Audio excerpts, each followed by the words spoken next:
Hi, this is Zoe from the Whisper Tree, and in this video I'm going to be talking to you about Kundalini Awakening. So first of all, I feel it's important to explain what actually is Kundalini, what that means.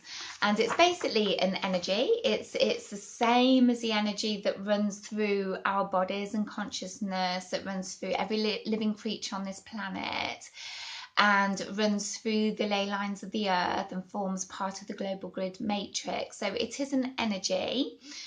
It can be called different things, many different things, like prana, chi, ki, and also vril, which is the how the Nazis interpreted the energy, and this is what they called it. They they're aware, very much aware of the energy that we have within us and the power that it can hold and represent for us. And they apparently were getting in sort of spiritual leaders from all over the world to come in and help them harness this power, so that they could then empower more of their armies with this kind of energy, and kind of, I guess, create this sort of supreme race of beings. So as I said, Kundalini is energy. It's the same energy, but it manifests itself in a different way, and it manifests as this kind of three-coiled energy at the base of our spine, and it's represented by a sleeping snake or a dormant snake. So you see it as this kind of coiled snake at the base of the spine. That's how it manifests itself, but it is the same energy that we have within us, and as I said, runs through everything, and forms part of the global grid matrix. So there are 3 stages to a Kundalini awakening. You have the first stage, which is the activation stage, then you have the awakening stage, and then you have the awakened stage. And I've been doing a lot of research into this. Personally, I have definitely activated it, or have had someone help me activate it, but I haven't been through an actual awakening. Now I know, once I've done the research. And can I just say a big thank you to Ryan Cooper and Carolyn Kundalini Twin Flames for their videos on YouTube, because I thought they were really informative. So I'm going to be using some of their work as well, includes in this video. So thank you.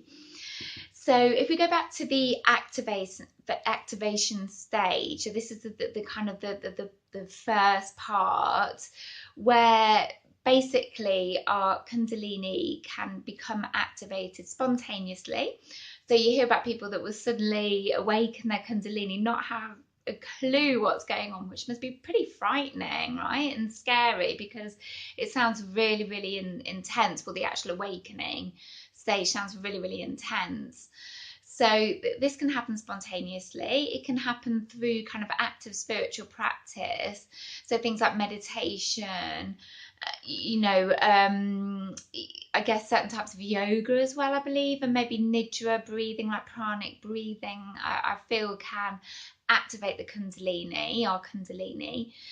I have definitely experienced it through frequency meditation. I was with my sister, who was running energy on me whilst in meditation, and it was the most bizarre experience. I suddenly had this surge in my body, and I remember I was gripping onto the seat, and I just wanted to jump up and shout out. I felt like it was almost like a kind of Tourette's type reaction. It was really strange, really intense, and almost uncomfortable. And this is, with hindsight now, I recognise that as an activation. It didn't go any further because I didn't know what it was, and I couldn't go with it at the time. I was in a bit of fear around it, and that is important to know as well. We have free will within this activation stage, that you can curb it, you can stop it. And that was my experience of it. But also some kind of traumatic event, like a car crash, something very shocking for us, the system may activate it, or the use of drugs can activate it as well. So that's the activation stage. And I think if we go with it and continue with our spiritual practice, or and don't get into fear around it, surrender to it, then we start to come into what's called the awakening stage. So this is where the body is clearing blockages so that this kind of snake-like energy can kind of snake its way up the chakra channel, because this is how it travels up the body. And in order for it to kind of have this free movement up the body needs to clear the obstacles, the limitations, the restrictions within the body, which can be on a physical, emotional, mental plane. So all the, this is very much the awakening stage, where all these things are coming up to clear, and you have lots of changes going on within you in the awakening stage, if you're going with it, truly going with it and surrendering to it. So there's different things that occur in our bodies during this awakening stage. So first of all, we'll see a shift in our perception. We'll start to see things, and start to understand things from a more spiritual point of view, understanding the spiritual meaning behind things that happen to us. And we'll start to understand that there are different ways of doing things. And so I've got a little anecdote with that. It's just something that happened to me recently, where I sent an email to the family because we were arranging this road trip in honour of my mum. We were scattering her ashes. And a member of my family was not happy by the way I'd sent the email, and that I'd forgotten to include some of his children. And it was, it was my fault, and I just was in a hurry. I kind of resented having to send it out, because it was time that I was gonna have to take to look up everybody's contact details, which I didn't have, and I kind of did a rush job on it. But this person, member of the family, wrote an email addressed to me but includes everyone in the email, and he was definitely triggered, and he was definitely projecting, and it was a pretty unpleasant experience for me at the time, pretty embarrassing, I must say. And I in turn got triggered, but I kind of managed to hold myself. I was pleased with the way I handled it, because it wasn't easy for me. I definitely went through all the emotions around it. But eventually I managed to start to see it from his point of view, and I could see that, obviously he was feeling sensitive about it, and that I had indeed, hadn't included his children, and, and I had to take my learning from that. As hard as it was, I had to understand that I rushed things, that I was doing it a little bit resentfully and rushing it and not considering him, and and it's a good thing, because I realised my part in it.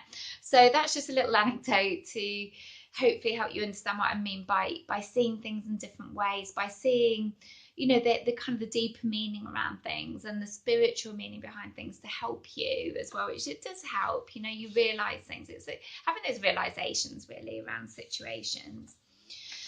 So then we go on to mood swings, and we will probably find that we do have these kind of mood swings as the energy moves up the body. We're kind of releasing all this emotional stuff that no longer serves us, that's no longer needed, and that's probably restricting this rise of the Kundalini in some way. And we do need to feel them.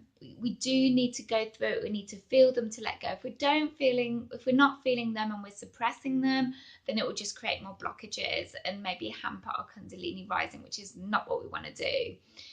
And we're probably feeling it a little bit in the void, separate from other ones. It's that kind of dark night of the soul feeling. So if we can just kind of be by ourselves to go through our stuff, that would probably be the best way to experience it.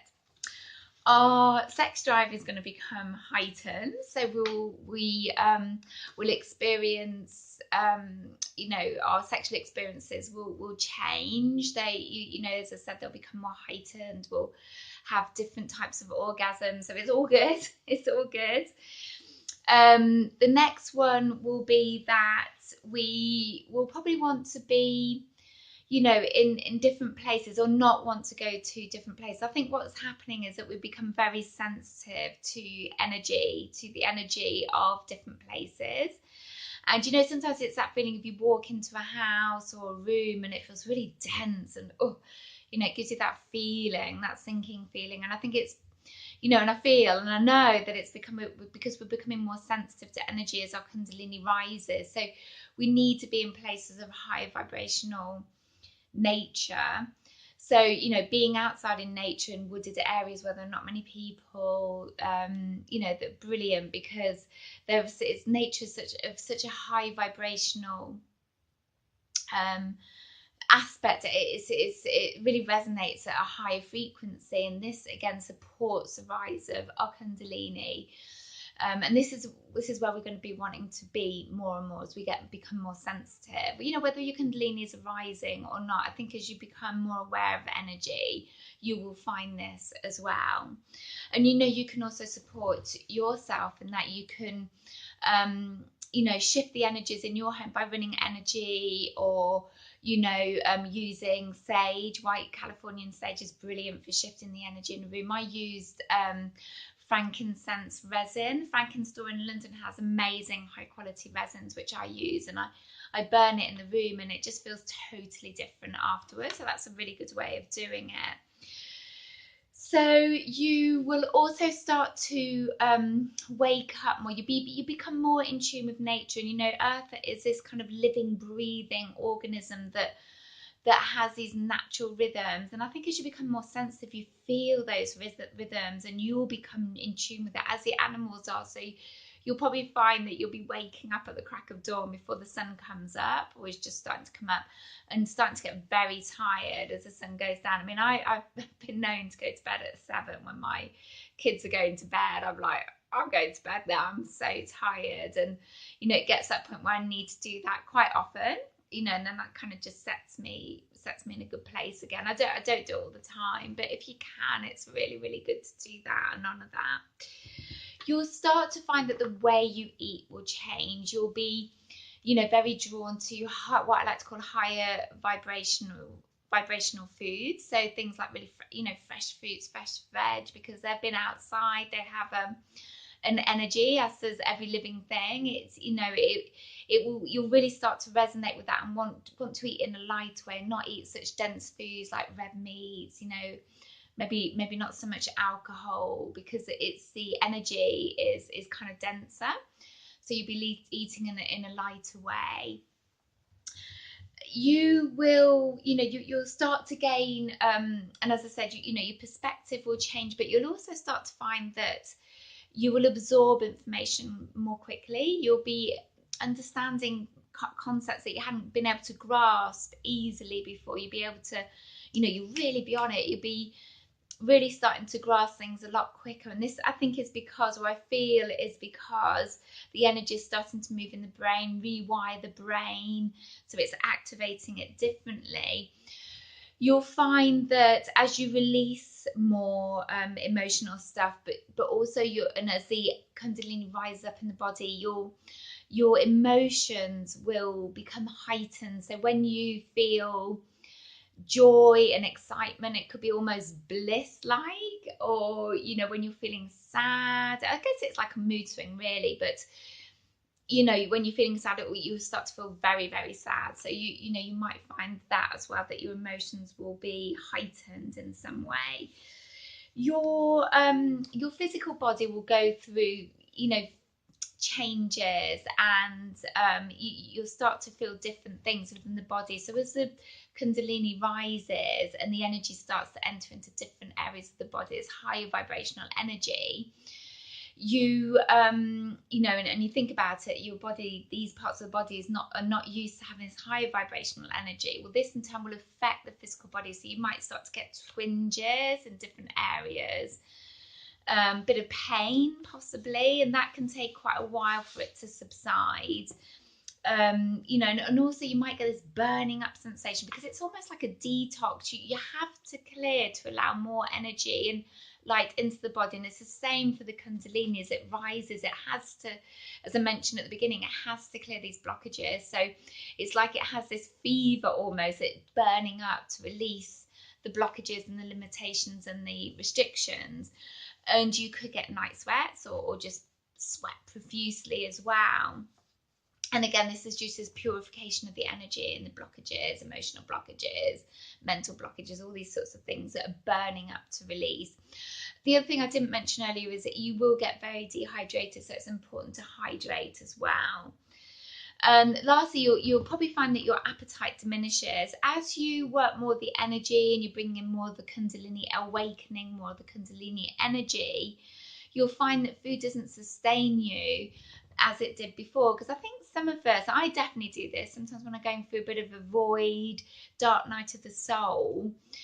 I find myself eating more, probably more stodgy stuff. It's almost like I want this layer of protection around me to help and support me through these tough times. And I think as you embody more energy, you won't feel the need to do that so much. So your appetite may diminish as a result. You'll be more sustained by energy work and by being outside, basically, in high vibrational places. So I wanted to kind of finish off by saying that, Kundalini, a Kundalini Awakening, which is the second stage of the Kundalini Awakening, is, it's everyone lives it differently, and the time frames are different for everybody. You hear about some people kind of going through this awakening and it lasting a few months. Often people say a year, even several years. And I think it seems to be rare. From what I can gather, it's rare that your awakening would last a few months, because you'd have to be really, really energetically clear, karmically clear, at a pretty high level of enlightenment. Because if you think about it, in order to allow this energy to rise, you've got all the blockages have to be cleared out of the body, or as much as possible. You're really moving for your negative stuff, and your body's changing. The whole skeletal system is rewiring and changing and shifting. Your brain is rewiring. Basically your whole body is rewiring, and this takes a long time for it to happen.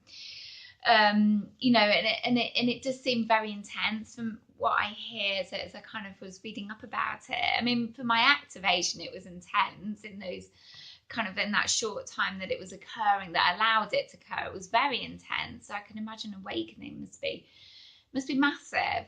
So it's very intense. And I was thinking about it, it's kind of like, giving birth. So you have this intense period leading up to the birth, and then you birth this baby, and it's, for the Kundalini, it's like that. You're birthing a whole new consciousness and a whole new body, effectively, because you're going through all these shifts and changes. So it's massive. And also it reminds me of when I listen to all these kind of symptoms that we get. As I was doing my research, I was thinking, gosh, that's like the menopause for the woman. And they do say that for women, in their 50s, it's a pinnacle time of change as far as spiritual growth is concerned. So and that obviously Kundalini awakenings or activations can occur spontaneously. So maybe that's what some of us go through when we hit our 50s. So that's an interesting thought. And then we come to the final stage. So what happens is we have this kind of what people call a spinal sweep, and the energy comes out through the top of the head. The Kundalini is awakened, the energy is awakened. We've cleared our blockages on the emotional, spiritual, mental, physical plane. And we can then, we've reached a certain level of consciousness and enlightenment, and we can basically be of service to others to help them in their Kundalini awakening, if we so wish. Okay guys, I hope you enjoyed this video. Please don't forget to like, comment, or even share, because this will help others to listen to this message. Blessings, and thank you so much.